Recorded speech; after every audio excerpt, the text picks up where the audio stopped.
So tonight we are talking about advanced rendering techniques.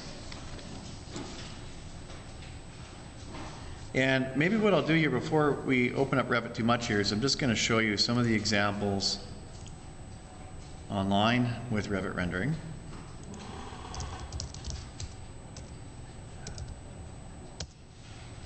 And just talk about what makes a good render and what makes for a rather lame looking rendering. Now, this is one of the renderings that you get with the out of the box little, I think it's called the basic sample project that you get. And it, it gives sort of an acceptable level of realism with the fireplace and the furniture there, with the fabric and the different materials that are visible here. This isn't too bad. When you look at some of the more advanced exterior renderings, obviously one of the things that makes this quite poignant is both the choice of the night sky and also the light fixtures that were used for a dusk render. So we'll talk about how you can get that to look good as well. Here's that same project in Revit, just done with a different rendering engine, and you can see what really makes a difference is sophisticated lighting, the way it casts shadows. And then you look at some of the renders that have been done by other people that don't look so good, something like this. Now, one of the reasons that this looks just so horrible is the fascia, for one thing. It's a totally inappropriate appearance for the fascia. The roof looks strange. We don't have any difference in finish between our interior slab and our exterior slab. So some of these are just kind of examples of how not to do a render in Revit. So what we're going to look at are some of the ways that you can improve the quality of your renderings. And one of them is to use foliage. So you'll see in lots of these renders that stand out from the others. One of the reasons that this render looks as good as it does is not just because of the building, but because there's been good use of entourage or planting families around the render. So that's one reason why this looks as convincing as it does. Now, some of the other things that you can do once the rendering is complete is you can throw in some extra images of people to populate inside the rendering. Now, these figures that you see here were probably put in later in Photoshop. So just by doing a little bit of work after the rendering is done, that can really help. Now, with regards to make your rendering go as fast as possible, if you look at the very bottom of page 1 in the notes here, one of the recommendations I give to you is that if you're doing a rendering of a particular vantage point, so here I've just a small project Henry and I are working on. If we want to make this rendering go as quickly as possible, is there any purpose to plumbing fixtures being on in this view? No. So if you're going to be rendering this view, go into your plumbing and turn that stuff off. That stuff's going to, it's quite complicated in terms of its geometry. So turning that stuff off will help to increase the speed with which your renders are complete. Now let's go over to page 2. So as I was saying, a lot of these renders have been cleaned up a little bit and bits and pieces added after the rendering is done. Now, if you don't have access to Photoshop, there is a free image editor out there which is fantastic. It's called GIMP. GIMP.org. This is an open source Photoshop program. So it's got pretty much all the features that you would want out of a photo editor. So it's got layers and text and layer masks and all the stuff that you might want from Photoshop. And it's free. So you can download that from the internet. Now, some of these renderings I've shown you, they've got these figures, these people that have been added after the rendering is complete. Revit's library of people is not very great. There's not a lot of different characters.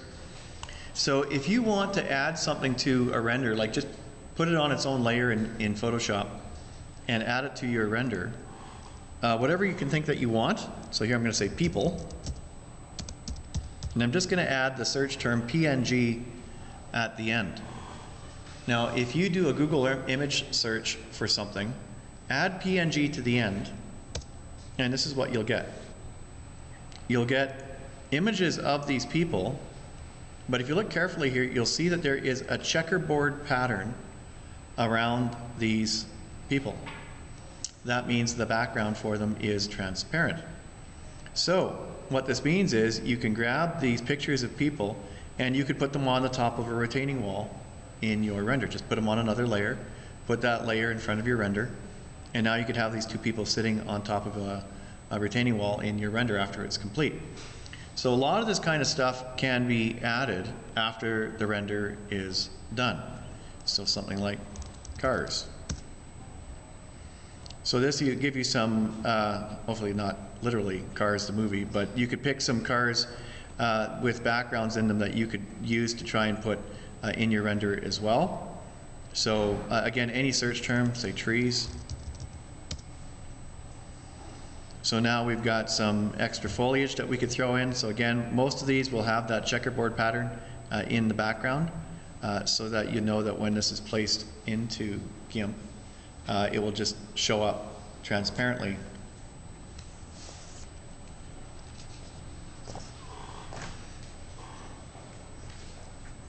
So then you can keep a library of these things so that you're good to go when you are going to build your render in your image editor. Now another thing that I do is that I will choose sky backgrounds.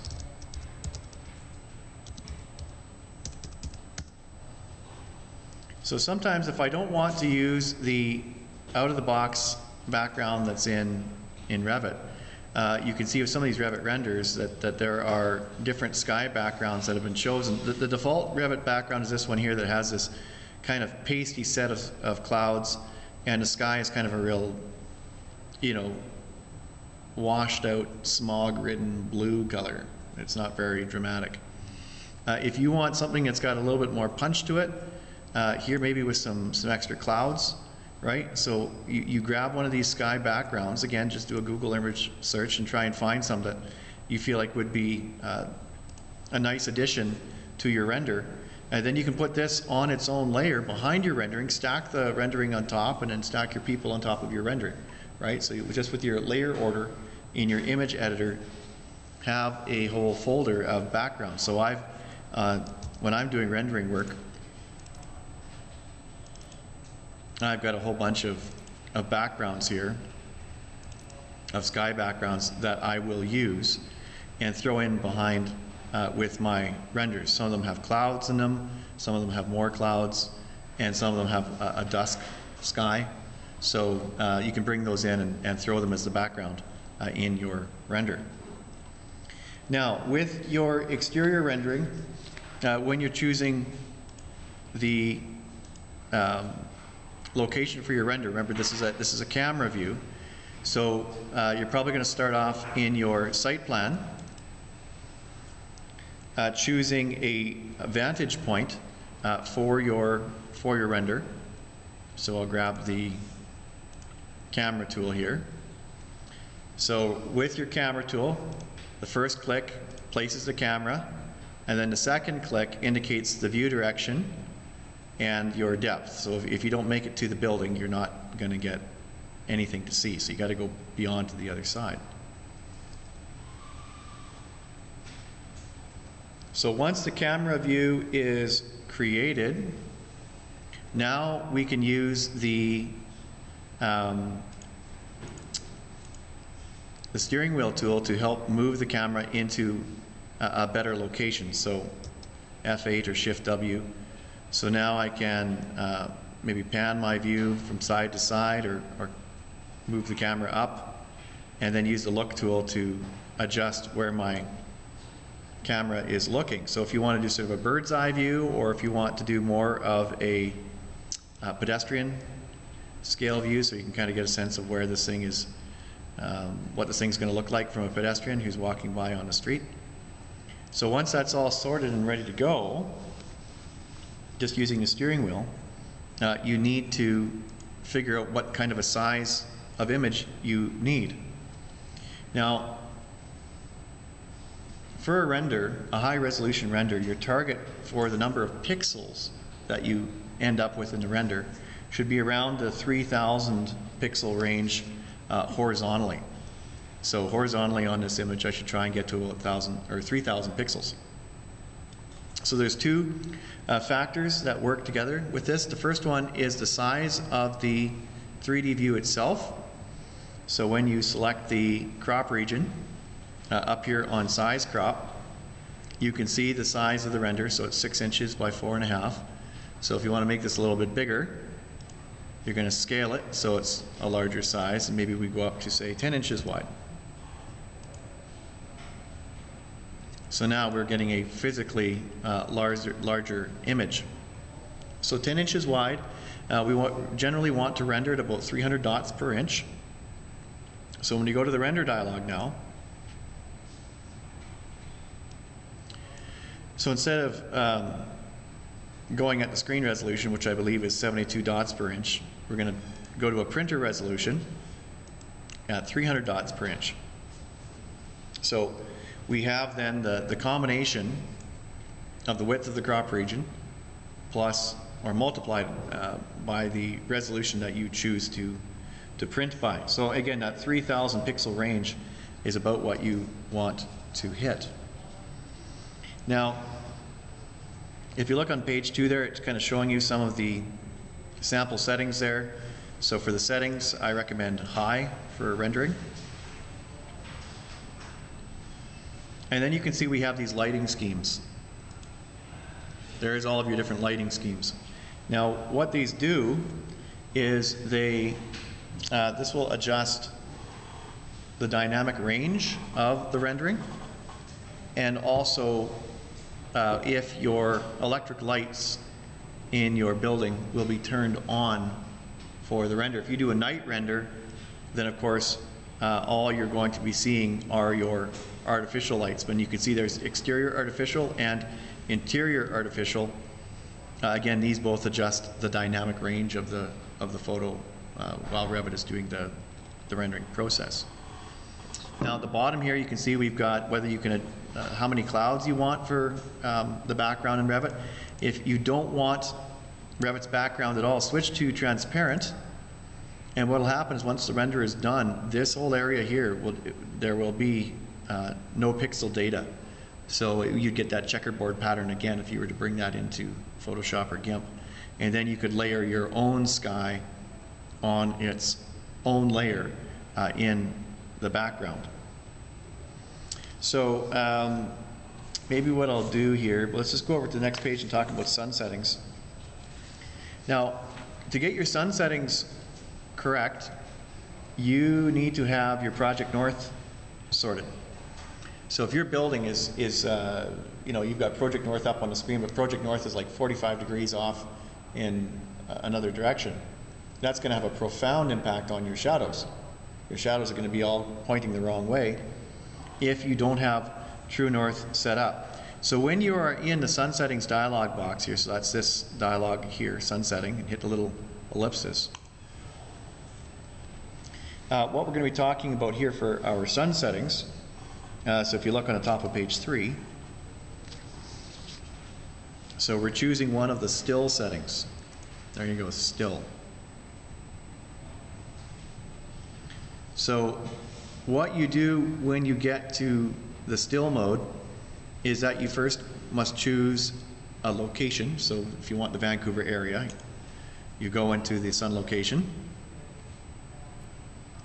And there's two options you have. Your internet mapping service, you can ask Revit to locate where you are, or you can type in an address, or if you want, you can zoom in on this little mini map here, which is crazy. You can see it here.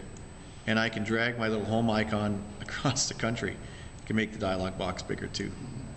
So you can do it that way. You can drag your little icon across the country here to locate yourself. So that's the internet mapping service mode. Or you can switch to the city list. And then I can go down and find Vancouver.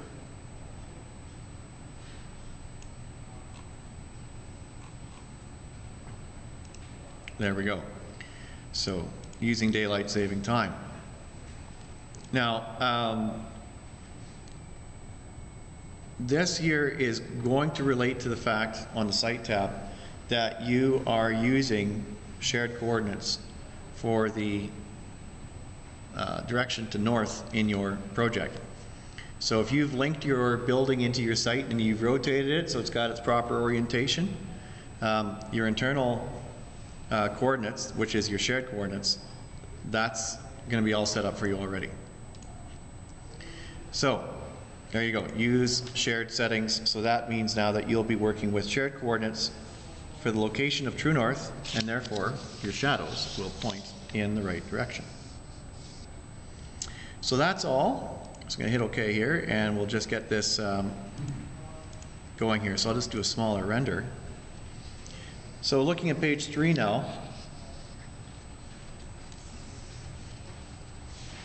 in your sun settings dialog box here, so if you folks look at the top of page 3, there are presets for the summer solstice, the winter solstice, and your equinoxes in the spring and fall. So if you want to do, you know, a fall or a spring render, you can again just choose your date and time, and Revit will put the sun in the appropriate location in the sky for the rendering process. Waiting for the render to go along here. Boy, I don't know what time of day I picked. It must be a dusk render here because there's not a whole lot of light.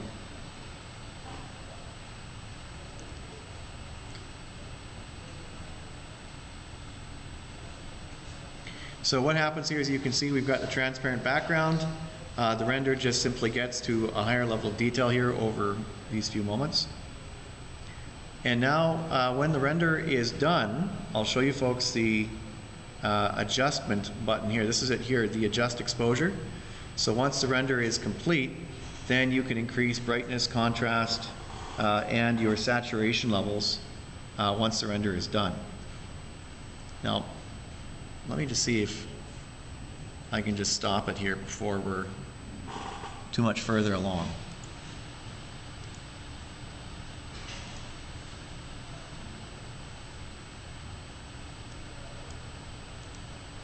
So there you can see I increase the exposure, make it a brighter render here after the rendering is complete, and then I can increase the depth of my shadows. So here you can see its impact here with the shadows. And there's things like your saturation too. If you want to make it more, the color, increase the amount of color in the render, so that might oversaturate it. And then with your white point, so this adjusts your color temperature. So here if you go down towards the cooler temperature, it'll make the render appear more blue. And if you drag it towards warmer, it will give it a more of an orange cast. So you just got a little bit of ways to play with the appearance of the rendering before you export it to Photoshop or GIMP. Now, if you do want to have that transparent background, you have to make sure that when you export it, that you use either the PNG format or the TIFF format. Those are the only ways that you get transparent backgrounds. And those are the only file types that Revit shows you in 2018. In 2017 and earlier, I believe you could also export to the JPEG format, and in that case, you wouldn't get a transparent background. Okay, bottom of page 3 here, if you're trying to do a super large render, now, worked on a car dealership, and the dealership wanted to have a 4x8 plywood sheet with a big render on the front of it, so we decided to print it at 100 dots per inch, which isn't very high resolution if you're standing right next to it, but somebody burning by on a car, that's more than enough. So what we did was, instead of making one render that's 9,600 pixels wide, what you do is you make 2 renderings. So here, I'm going to show you here.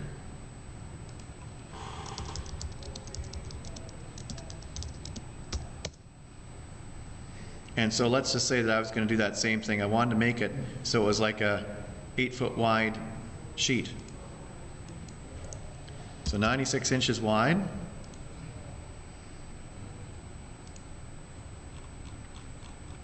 Okay, so this is a really, really, really large render. Now I don't know if I can get it down to 48 inches tall, but good enough. So if I try to do this now, even at 100 dots per inch, it could take a long time, overnight for sure.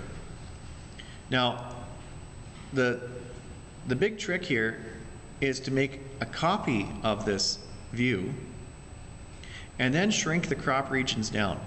So here I'm going to take my original render and I'm going to duplicate it.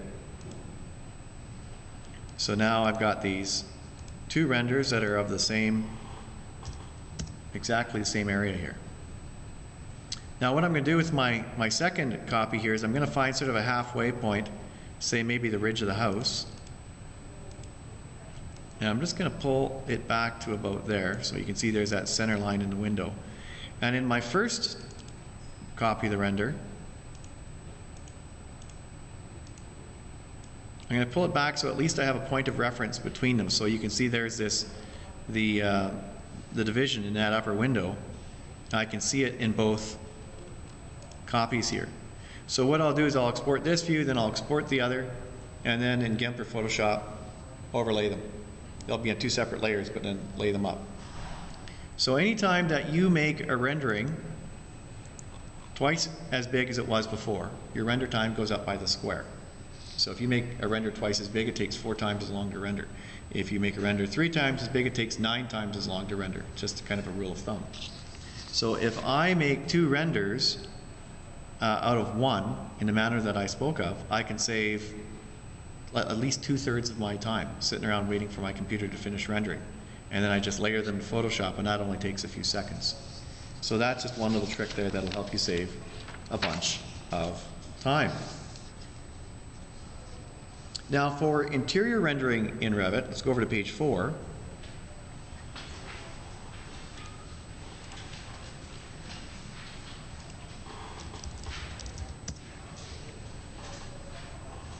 If we look at a not so great interior render, so this is the one that's, frankly, it's crap. This is terrible. Versus one that's a lot more sophisticated. This one, if you didn't look too hard, you might be tempted to think that this was actually a photograph. So that's actually a pretty good job by whoever did it. Now, one of the reasons that this thing sells as an interior render is, of course, the level of detail. The fixtures look real. They've got little bits of reflection on them. You can see they look like tinted glass. Plus, there are placemats and plates and glasses and potentially even cutlery that's sitting there. That just helps sell this whole thing as being the real deal. And you can even put pictures on the walls. And I just made mention of it there. That again, this use of entourage, of people, of different things like here in this, you know, they've got a logo on the wall and some other stuff, a little poster. These kinds of things can help, you know, blur that line between reality and virtual reality. Again, another example here where they took some, these are decals, so you can take these decals and put them on a wall and it looks like pictures in your rendering. It's really quite good. The other thing, of course, that really helps to sell these renders is the quality of the lighting. Now, some of the lights that you get in Revit they're very basic. The way that they cast light into the render is not very realistic. Now, if you look at this light fixture here, you can see that the light emanates horizontally from the fixture, and then there's a very sharp cutoff when this light hits. I think there's a little shroud around the edge here. And in fact, this line can end up being razor sharp in some cases. I did a render for a church auditorium, and when the render was complete, about 9 feet up the wall, the paint changed color. And it was like, I didn't make a change in paint color. It took me about 5 minutes of rendering it several times before I finally realized that the light fixture that I had chosen was emanating, light was emanating from it so perfectly from a single point in the fixture, and then it was hitting the lens at the side of the fixture, and it was just like a razor sharp line on the wall. And you can see on the wall there where the fluorescent lights are coming down, you've got a nice soft fade between the illuminated area from the lamp and the shadowed area. But with a lot of these fixtures that you get in Revit, it is not the case. Now let me just show you here what I mean. A lot of the light fixtures that you get with Revit, they are very, very basic.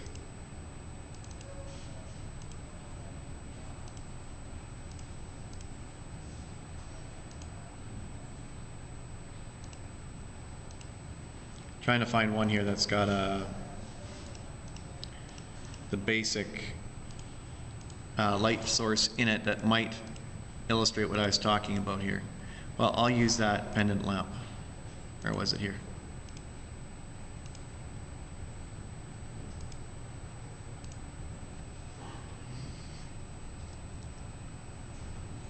Okay, so here is a lighting family, and this light has two light sources inside it. So you can see that there is actually it's a single light source. You've got one part here where you get a higher level of illumination, and then out here at the edge you've got a lower level of illumination. So if you were to render this, you'd get quite a sharp hot spot in the middle, and then quite a sharp shadow outside the area of lower illumination here. So this is what they call an idealized light source. So when you're looking inside your light fixture and you turn on the light source category, sometimes it's off when you open it so you don't see it. So you've got to go to your visibility and turn the light source on. So this is an idealized light source. So when you select the light source in your family, go up to the light source definition at the top here, and you can see the different kinds of light sources that Revit can provide. So we're on to page 5 here now, and we're going to talk about how you can get more realistic output from your lights inside your model when you're doing a rendering. Now you can have point sources, linear sources, rectangular sources emanating from an area, or emanating from a round source. So these will provide a softer shadow than a point source. And then you can see that you can combine one of the emission shapes at the top to a distribution shape at the bottom. So here I've got a square shape, but it emits light on a rounded rectangular basis down below here. So you can see there's half of the body above and below the body. So we can have a spherical light source or a semi-spherical light source and the other combinations thereof. Now all of these are idealized and would not provide particularly realistic results when you use them for rendering. Now, if you go to get a light fixture of your own, the best place to do that is at BIMObject. So you definitely want to get yourself an account at BIMObjectcom. So I'll just sign in here.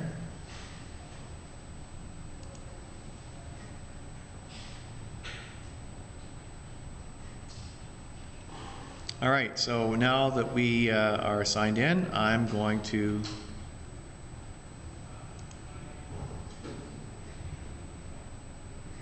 look. So I'm going to put in sconce light. So now what you're going to see is all different kinds of manufacturers and their products. And so if there's one here that interests me, or one that's been chosen by my electrical engineer, I can go and click on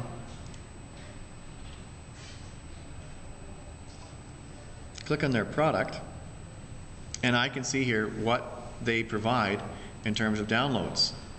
Well, look at this. We've got the Revit family, and most importantly for what we're talking about here, they have their IES light distribution file. Now, what I'm going to do here is I'm going to download one of their families here, and we're going to open it up.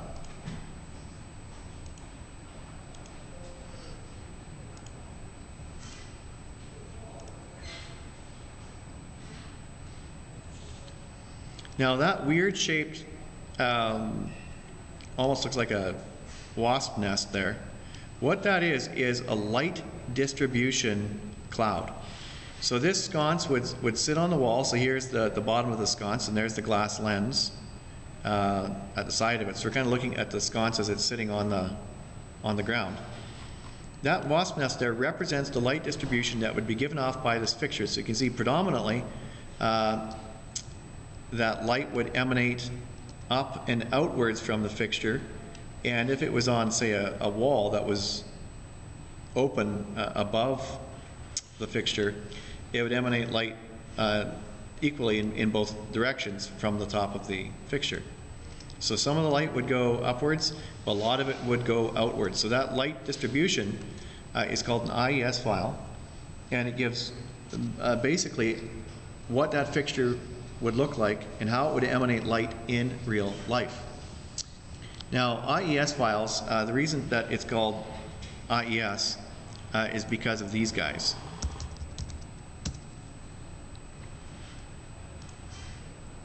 The Illuminating Engineering Society of North America. So these guys are such hardcore geeks that their file type for lighting is the same three-letter acronym as their organization. That's hardcore geekery right there. Much respect. They've got their own file type. Anyway, if you get the IES value for your family, your renders become way more accurate. So let me just show you how you can make sure that it works. Now this family that you see right here already has an IES distribution set up. This one that we're seeing right here does not. Now, if you open up your family that you get from a manufacturer and you see that it has the idealized lighting, then you need to go and find the IES file for this fixture and point this fixture to that file. Now, that's not the only reason why you want to get the IES file. The other reason is that depending on the kind of bulb that is going inside the fixture, so it could be, you know, 2 fluorescent bulbs or 2 LED bulbs, whatever, you need to find the IES file that matches the bulbs that are going into your fixture. So in this case, there could be 8 different IES files, and you'd see a little code there that would match, if you found their brochure, it would match the bulbs that are going into that luminaire. So you got to find the right IES file for the bulbs that are in the fixture as per your electrical engineer's spec. So you have to kind of have that in front of you so that you choose the right IES file. Okay, so to get this thing pointing to the right IES file, we have to go here and switch its light source from one of these idealized ones to a photometric web. So now this thing is going to be looking for one of these IES files. So as soon as you've pointed your fixture to an IES file, if it hasn't been already, then we go into the family types dialog box for the family, and we find the photometric web file parameter. And so here what we do is we go and navigate to wherever that IES file has been stored off the web. So here, if I go and grab, none of these are going to be right, of course. Now I better turn on. So there's my light fixture there. So there's another IES file, but that one's pretty straightforward. That's not a very sort of IES files. When you get them from a fixture, they tend to be less regular of a shape than this one. They tend to be a little bit asymmetrical in terms of their light distribution. But that's it. So number one, point your light source to the photometric web option, and then in family types, go and navigate to the IES file. Now again, if you've downloaded a fixture off the internet, it will very likely already have its light source pointing to the photometric option. So it's just a matter of going into family types and simply finding the photometric web file that relates to the specifications of your family, such as you got from the lighting consultant. Okay, let's take a break for 10 minutes. Go grab yourself a coffee and we'll come back and we'll talk about materials.